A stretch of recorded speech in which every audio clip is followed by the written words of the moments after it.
Order. Questions to the Prime Minister. Mr Alan Brown. Number one, Mr Speaker. Mr Speaker, may I start by thanking the Mental Health Foundation for organising this year's Mental Health Awareness Week. Having good mental health is vital to us all, and that's why we're investing record levels in mental health. We want to ensure that people receive the treatment and care when they need it. Mr Speaker, this morning I had meetings with ministerial colleagues and others. In addition to my duties in this House, I will today be joining world leaders and internet companies for a summit in Paris on tackling terrorist use of the internet. Alan Brown. Thank you, Mr Speaker, and obviously I support Mental Health Week as well. Mr Speaker, instead of a transplant providing my constituent Pauline Hunt an improved and extended life, tragically she's received a death sentence after receiving a malignant kidney. Now, Pauline rightly needs answers, and comfort this won't happen to anyone else. So rather than her having to fight the system to get these answers, will the Prime Minister make sure that the UK service, NHS Blood and Transplant Service, undertake a case review to identify why this malignancy wasn't picked up earlier and why red flags weren't identified post-operation as well?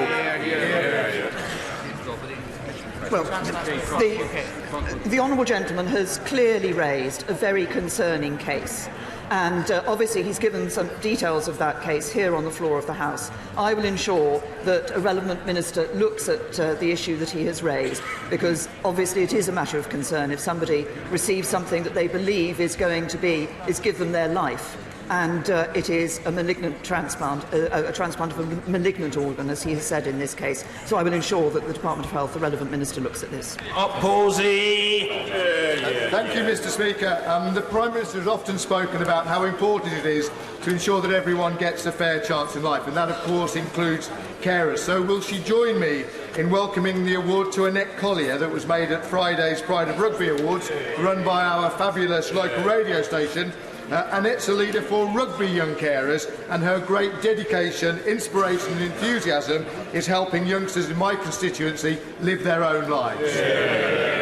Well, can I thank my honourable friend for highlighting this particular issue, because we obviously recognise the importance of supporting young carers. We've published a cross-government Carers Action Plan which is committing to improve the identification of young carers, educational opportunities and outcomes, as well as access to support and services. But I'm very happy to join my honourable friend in congratulating Annette for this award and thanking her for the amazing work she's done and continues to do to support young carers, and also to congratulate Rugby FM for identifying people in the community like Annette who are doing so much to help the lives of others. Jeremy Corbyn. Thank you, Mr Speaker. I join the Prime Minister in acknowledging Mental Health Awareness Week, and I want to send my support to all those campaigning all across the country to raise awareness of mental health, and also a message that all of us can do something about it by reaching out and talking to people going through a mental health crisis, and also ensuring there's proper funding for our mental health services. I would also like, Mr Speaker, to pay tribute to the former Labour MP for Birmingham All Saints, Brian Walden, who passed away this week. He was a very formidable figure in this House and a very strong political interviewer, which every politician really loved being interviewed by at the time, but they only said that afterwards. I think, Mr Speaker, it would also be only right that the House of Commons pays tribute to a leading Hollywood icon and campaigner for animal welfare, Doris Day, who passed away this week. And I'm tempted to quote some Doris Day songs, but I won't. All right, crack away. No.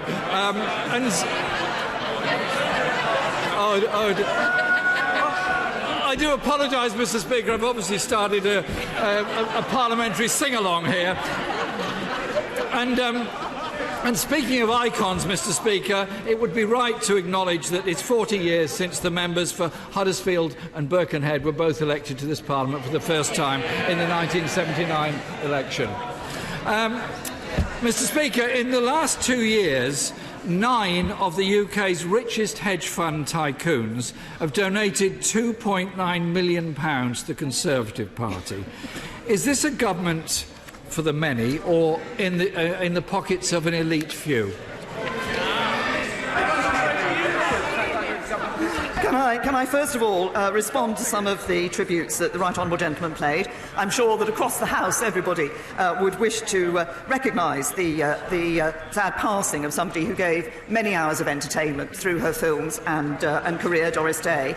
I also would like to congratulate the honourable members for Huddersfield and Birkenhead on having been elected into this House 40 years and having spent 40 years in this House. I also note that 40 years ago, of course, it was the election of Margaret Thatcher in this House and the Conservative government. And Margaret, and it was always said that Margaret Thatcher had indeed enjoyed being interviewed by Brian Walden. And he did indeed not only have a career in this House, but went on to have a very respected career in television journalism as a broadcaster and interviewer. But can I say to the right honourable gentleman, he raises issues about fairness and about equality and those who are better off in our society. Can I just say to him that income inequality is down since 2010. As Conservatives, we want everyone to be better off, everyone to have good jobs, and everyone to have a better life. But that's always the difference between us and Labour. Labour want to bring people down, we want to raise people up. Mr. Speaker, the Nobel Prize-winning economist Sir Angus Deaton said the UK risks having extreme inequality levels of pay, wealth and health. Of the G7 countries, only the United States is more unequal than Britain. Is that something the Prime Minister is proud of? Can I say to the right honourable gentleman that what is important, as I say, talking about income inequality and fairness, as I say, income inequality is down since 2010. The lowest paid had seen their wages grow the fastest since 2015. The top 1% are contributing more income tax than at any point under the last Labour government. And thanks to the Conservatives, millions of people, the lowest paid, are no longer paying any income tax at all. That's Conservatives delivering for everyone. Mr. Speaker, real wages are lower than they were 10 years ago. And how can it be fair that we live in a society where the average chief executive of a FTSE 100 company now earns 145 times the annual average salary in this country? And some of the lowest rates of pay are amongst young workers. That's why at the weekend I announced that the next Labour government will abolish the youth rates because, quite simply, if you're old enough to do the job, you're old enough to be paid the wage to do the job. Does the Prime Minister agree with that principle? I say to the right honourable gentleman that the impact of the policy he has announced was actually that it will cost young people jobs. And that's not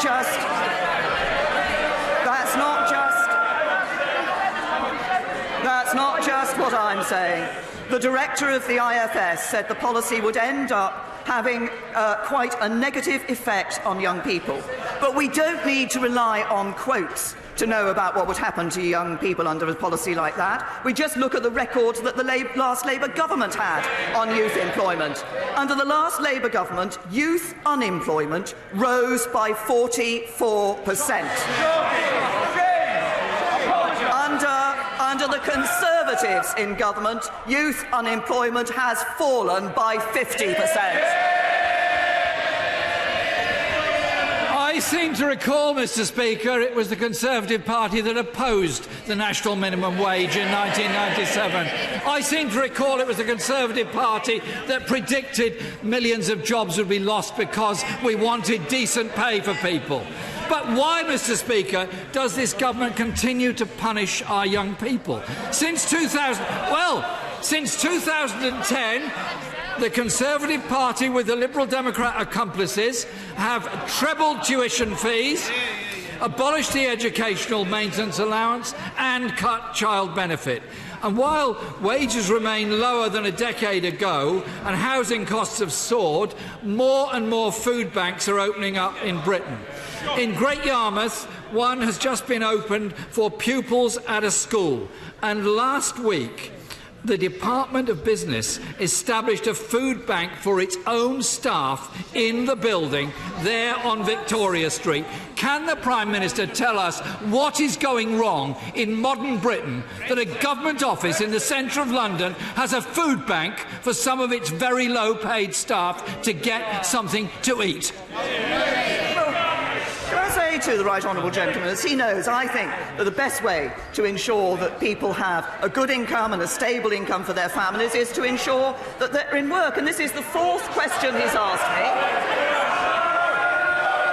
The fourth question he's asked me, and in none of his questions so far has he welcomed the fact that employment is at record levels.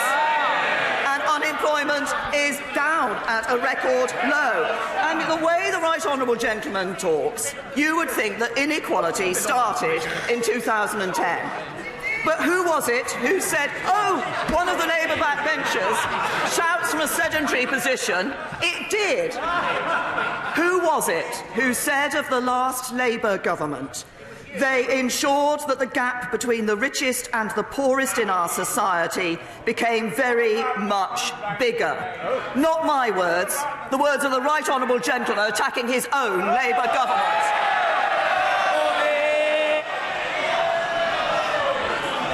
Mr. Speaker, my question was about food banks in a government office which seems to me... Order! I'm very, very, very worried about you, Mr. Spencer. You used to be such a calm and measured fellow. You're now behaving in an extraordinarily eccentric manner, almost delinquent. Calm yourself, young man, and your condition will improve. Jeremy Corbyn. Mr. Speaker, my question was about a food bank in a government ministry, which seems to me to suggest that it's in-work poverty that is the problem in Britain.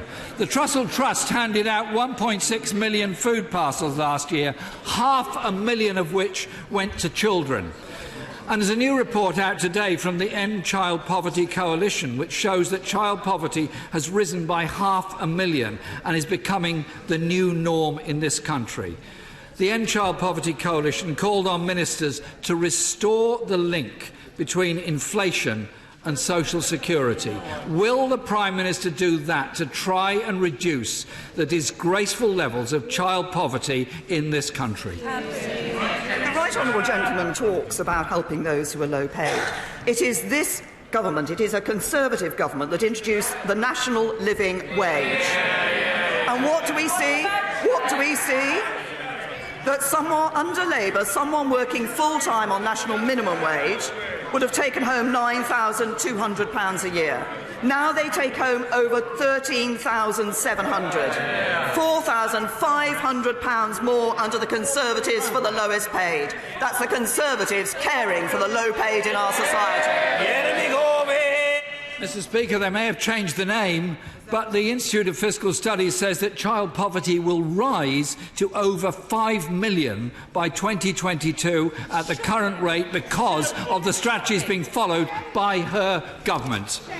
When the wealth of the richest 1,000 people in Britain has increased by £50 billion in 1 year, but has not enough money to properly feed our children or pay workers a decent wage, then we have failed as a society. This country is seeing the rich get richer while the poor get poorer, while the government is in the pockets of a super-rich elite.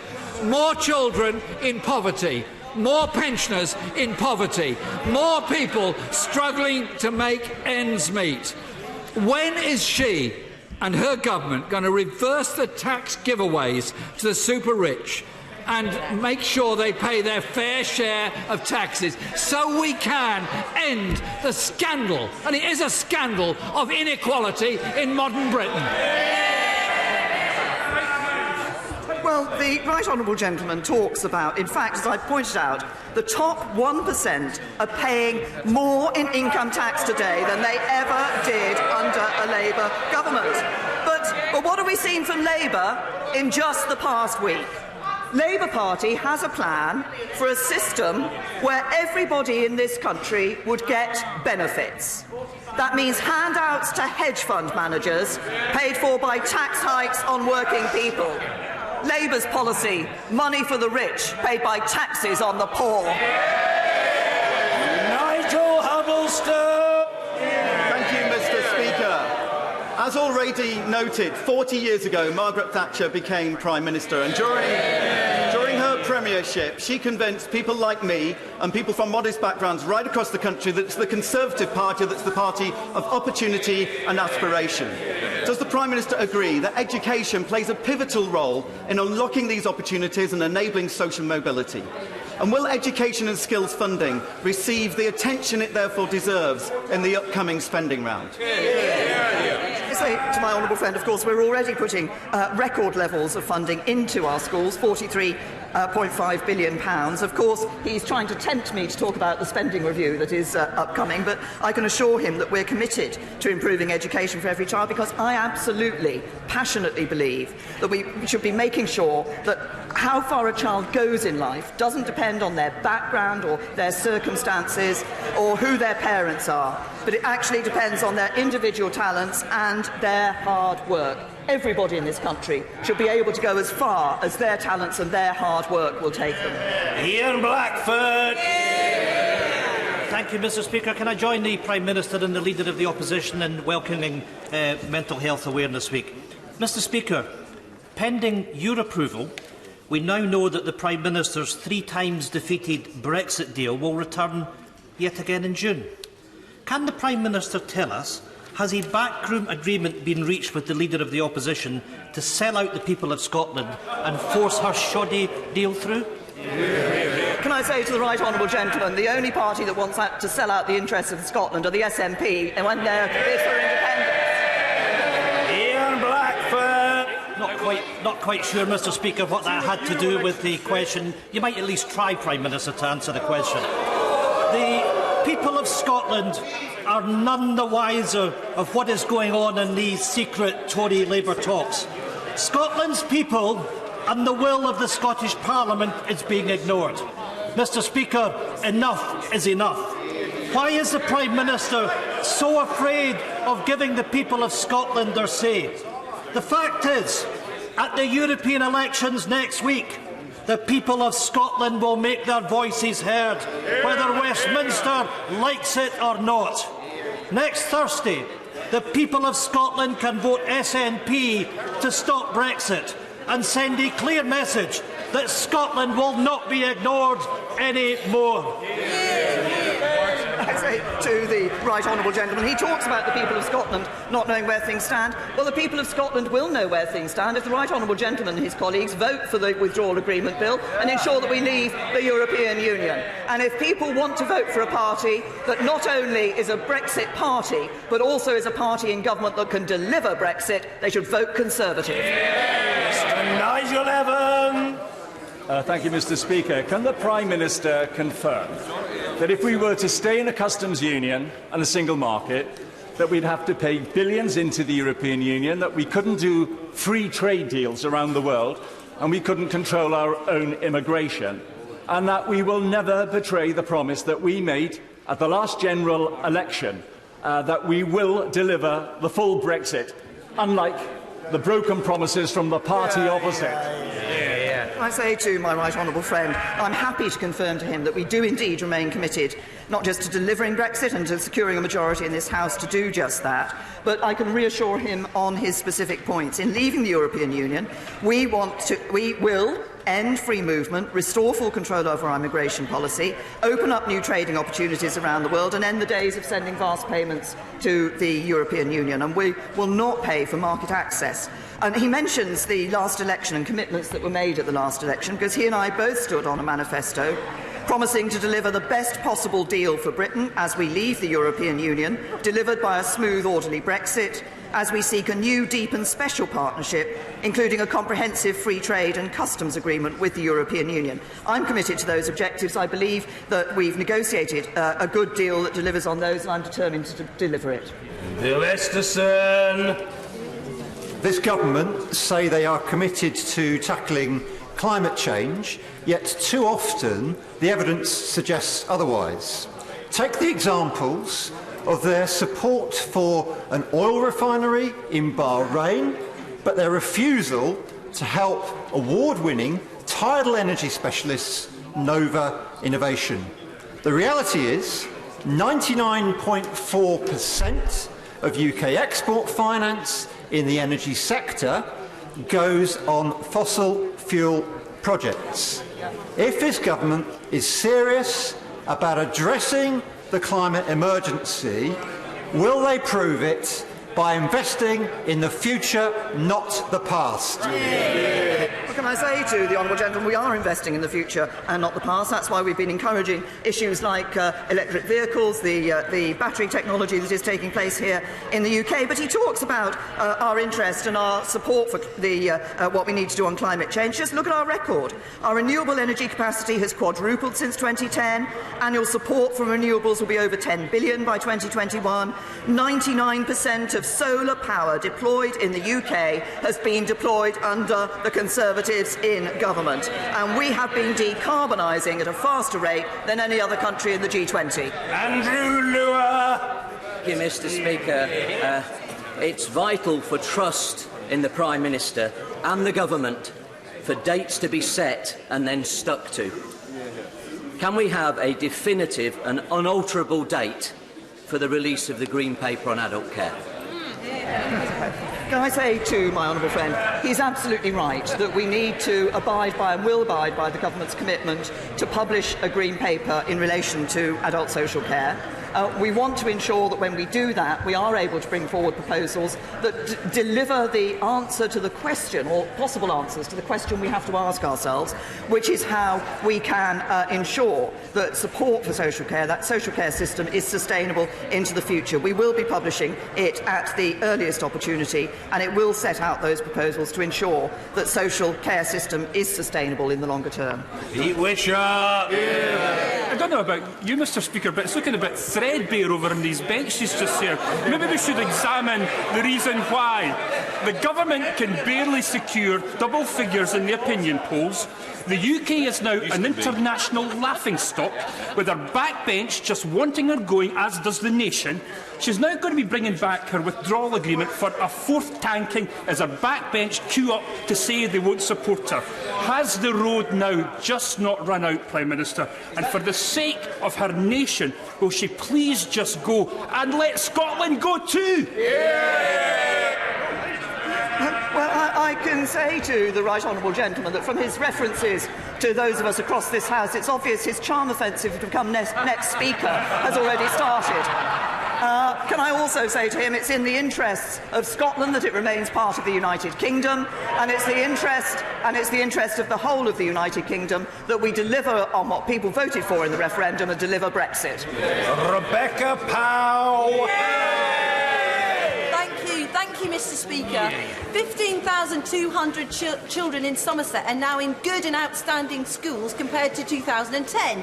Great news. But despite 5.9% more funding per pupil going into Somerset, teachers and parents are coming to me increasingly from Taunton Deane to say that they are under funding pressures, and they are in the 5th lowest for secondary school funding and the bottom 3rd for primary school funding.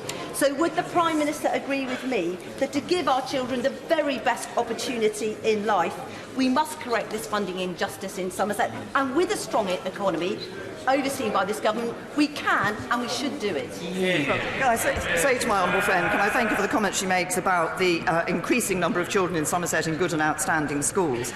It is indeed, as she says, our management of the economy, the strong economy that enables us to put more money into our public services like education. That's why we are putting a record level of funding into schools this year, giving every local authority more money for every pupil in every school. But also, of course, we have introduced the new funding formula to make the distribution more fairer across schools across the country, because what we want to do is to keep on improving the education for every child. So, as I said in response to an earlier question from my honourable friend, we have the opportunity to ensure that every child can go on and achieve their full potential. Rosie Duffield. Thank you, Mr. Speaker. As this is Mental Health Awareness Week, does the Prime Minister agree with the Labour Party that it's time to scrap tests for pre-teenage children, such as SATs and in Kent the 11+, that we know cause them to experience stress, anxiety and a sense of failure?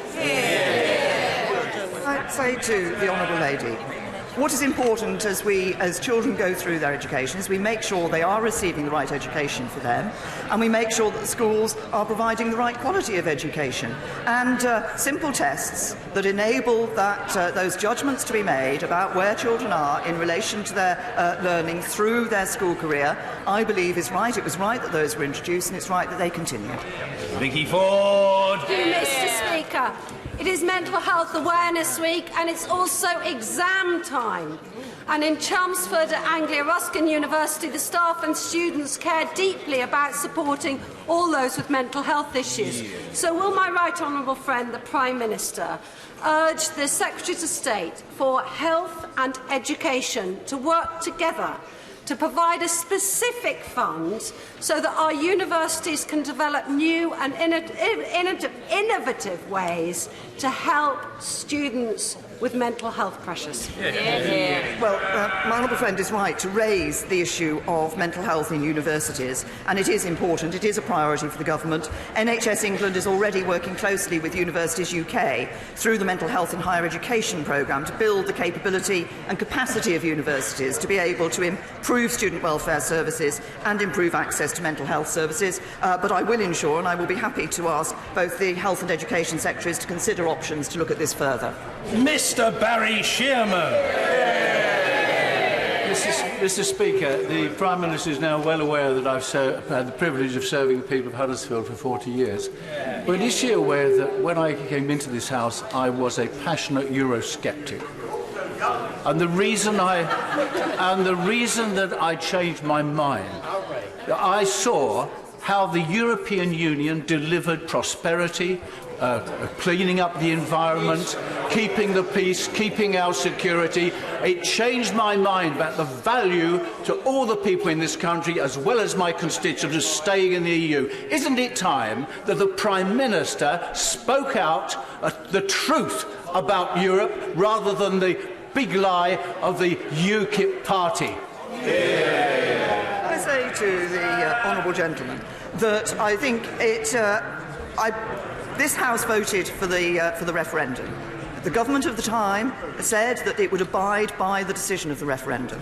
The people voted, the people made their choice, and I think it is right that this government delivers on that choice and delivers Brexit. And the honourable gentleman mentioned, we've mentioned earlier him coming into this House, and he's been serving his constituents for 40 years.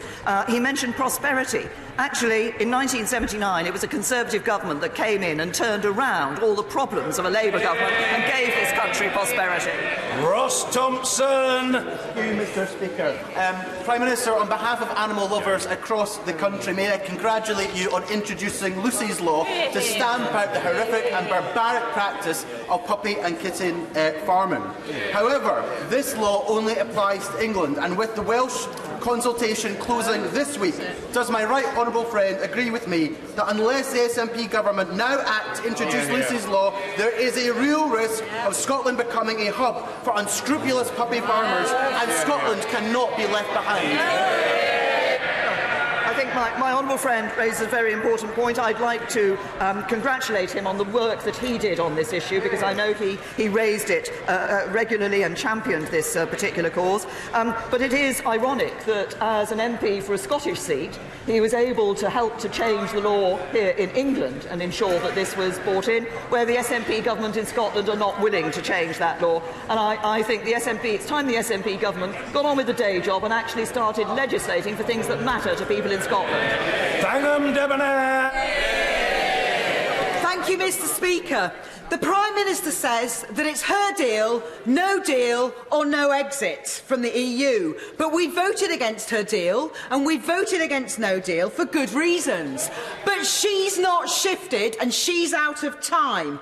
Will she admit now that all that's left is no exit, or will she go back to the people? Can I say to the Honourable Lady, she knows full well my response to the question about going back to the people. I believe the people were given the choice as to whether we should stay in the European Union in 2016 in the referendum. They voted, they gave their decision, and I believe it is up to this government, not just this government, but this House, to respect the decision that was taken when we as a Parliament gave people that choice. Simon Clarke. Thank you, Mr. Speaker. At a crucial time, can I take this opportunity to highlight the absolutely vital importance of supporting British Steel, and in particular the world-leading Special Profiles division at Skinning Grove in my constituency. This is a profitable business and a jewel in the crown of UK steelmaking. And can I urge my right honourable friend to deliver a productive outcome to the talks that are ongoing as swiftly as possible? Yes. Well, my honourable friend has raised an important point about British Steel, and obviously I can't comment on the speculation about the future of Greybull Capital-owned British Steel. I realise this is a worrying time for those who are employed there and their families. As everybody would expect across this House, the Business Department is in regular contact with a wide range of sectors and companies. But of course, last month, the government did enter into a commercial agreement with British Steel relating to their obligations under the EU Emissions Trading Scheme, which has provided support to that company. Mrs. Sharon Hodgson. Mr. Speaker, 3 weeks ago, the Prime Minister received a copy of the Children's Future Food Inquiries report delivered to Number 10 by Dame Emma Thompson and 6 young food ambassadors who've all experienced food poverty. On her government's watch, the End Child Poverty Coalition have found that 500,000 more children are having their lives blighted by food poverty than at the start of this decade. Will the Prime Minister meet with these young food ambassadors and to discuss their Right to Food Children's Charter as soon as possible? I say to the Honourable Lady, I haven't actually seen the Charter yet, and so I will look carefully at that Charter. But as I've said in response to a number of questions on this issue, what is important is that we have in this country an economy that enables people to get into good jobs. That's what we are delivering as a Conservative Party in government. That is what enables people to have that stability in their income. That's what enables people to be able to care for their children. Antoinette Sandbach. Mr. Speaker, will the Prime Minister join me in welcoming the final evaluation of the National Bereavement Care Pathway? It found that 9 in 10 parents who'd suffered the loss of a child felt that they were treated with sensitively and with respect.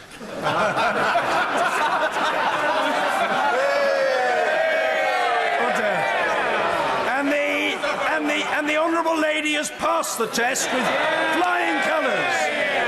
Antoinette Sandbach. Not only did the Honourable Lady pass the test, Mr. Speaker, but so did the National Bereavement Care Pathway. It also found that 8 in 10 healthcare professionals felt supported to deliver good quality bereavement care. Does the Prime Minister agree that these results are a rallying call to the remaining NHS Trust to adopt the National Bereavement Care Pathway, ensuring that all bereaved parents will receive better bereavement care? Well, can I say, first of all, to my honourable friend, I realise this is an issue that is close to the hearts of many members across this House, including my honourable friend, who has spoken most movingly on this subject.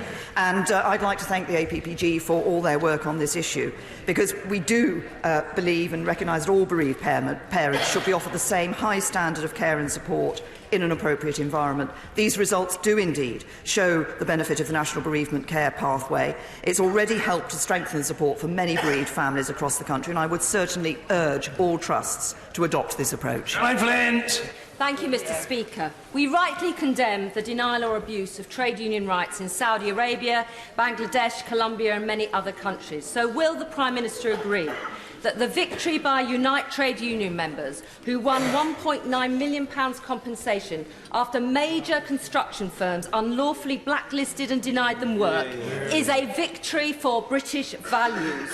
Does she agree that free and independent trade unions are a valued part of our democracy?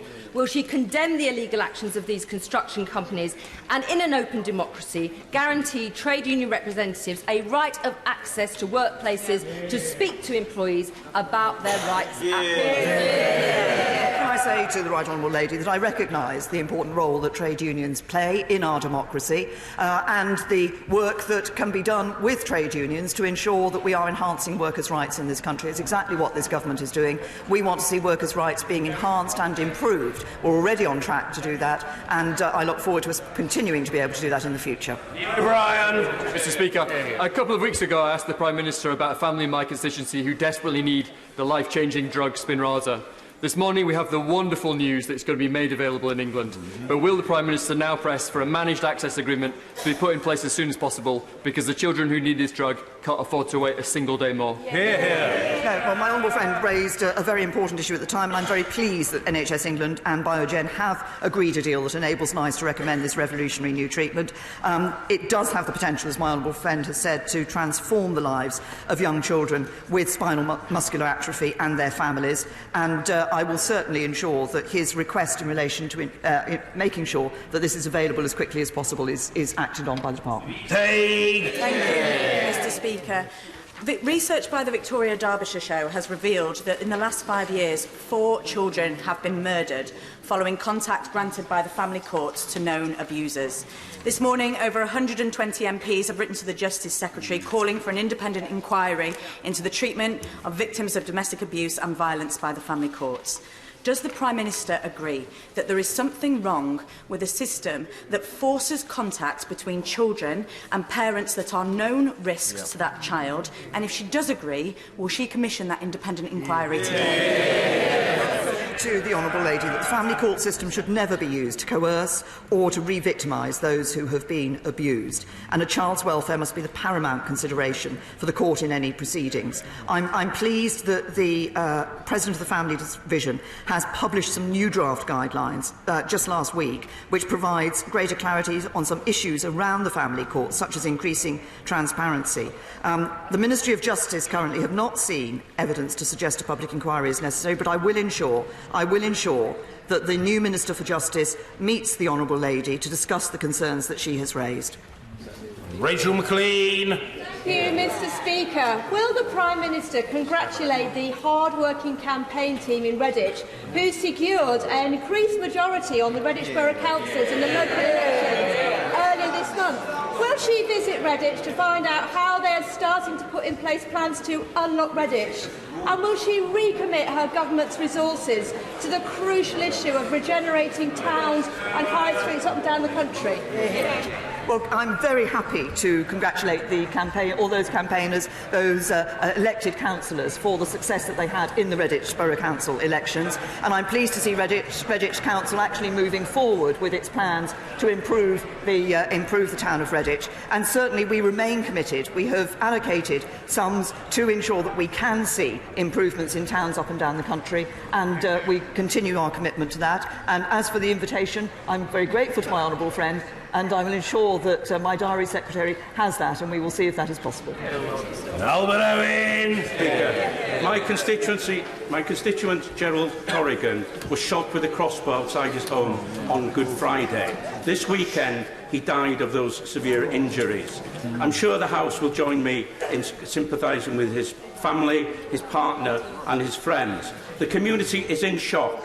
Can the Prime Minister join me in appealing to the public for any information and to give that information to North Wales Police in confidence? And can she give assurances that the law on crossbows will be reviewed in light of the number of incidents, and also ensure that the police have enough resources to carry out this now murder inquiry? Can I say to the honourable gentleman, he's obviously raised a very worrying case, and as he says, the thoughts of the whole House are with the family and friends and partner of his constituent. This is it's terrible when one hears of an incident such as this. It's absolutely right. The Home Secretary has heard the comments that the honourable gentleman has raised in relation to the law on crossbows, and I absolutely join with the honourable gentleman, encouraging any member of the public who has any information about what happened to get in touch with the police. There is, of course, the anonymous route to be able to give evidence, to give information for it to reach the police without being identified if people are concerned about that. But if anybody knows anything about this that can help to catch those who are responsible, then I urge them to come forward. Mr. Peter Bone. Thank you, Mr. Speaker. For more than 20 years, I've worked with an incredible group of Conservatives in Wellingborough and Rushton. They raise money for the party, they deliver leaflets, and they knock on doors, week in, week out. This Saturday, sir, 40 of us went out campaigning for the European elections. But unfortunately, sir, I have here a letter from those Conservatives addressed to the Prime Minister. They say that her deal is worse than staying in the European Union, that they want us to come out now on a no-deal basis. And, sir, more importantly, they've lost confidence in the Prime Minister and wish her to resign before the European elections. Prime Minister, what message do you have to say to these dedicated and loyal Conservatives? Can I say to... First of all, can I say to my honourable friend, I say to those members of the Conservative Party across the country who campaign regularly for elections of all sorts. We've just heard of that group in Redditch who succeeded in getting excellent results in Redditch Borough Council elections.